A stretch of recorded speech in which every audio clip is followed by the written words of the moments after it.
وكانت دائما آسفي تمتاز بصناعة الخزف منذ القدم. حوالي 100 سنة بعد ذلك، ومع تثبيت نظام الحماية بالمغرب، عرفت صناعة الخزف بآسف والمغرب عامة تراجعا كبيرا بسبب قلة اليد العاملة وصعوبة الظروف المادية والسياسية غير المستقرة، وبسبب حالات العصيان التي عرفتها البلاد والتي منعت كل أشكال التواصل بين شمال المغرب وجنوبه، مما أدى بهذا الفن أن يفقد قيمته ويتخلى عنه الكثير من الصناع.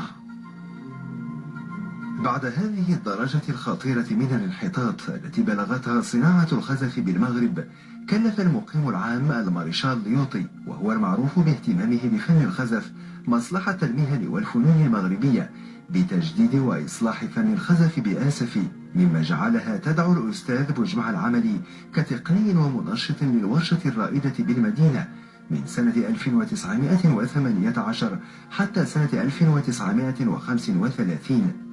الإقلاع الكبير الذي ستعرفه صناعة الخزف بأسفي هو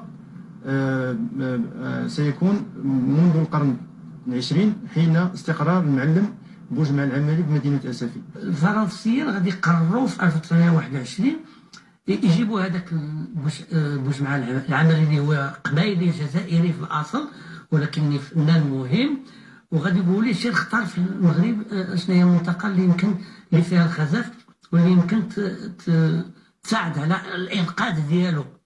غادي يختار أسفي وغادي يدار مدرسة، وهذه المدرسة ديال أسفي هي اللي غادي تخرج منها هذه الفنون بحال هذا النوع اللي ما بقاش تيدار اليوم.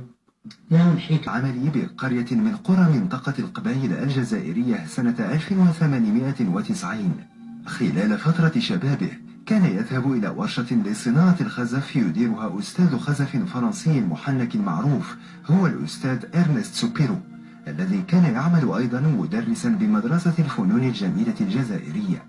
قضى بوجمع العملي نحو 10 سنوات كمتعلم في ورشة أستاذه، ليصبح فيما بعد مسؤولا عنها ويستكمل تكوينه بالمدرسة حيث يدرس.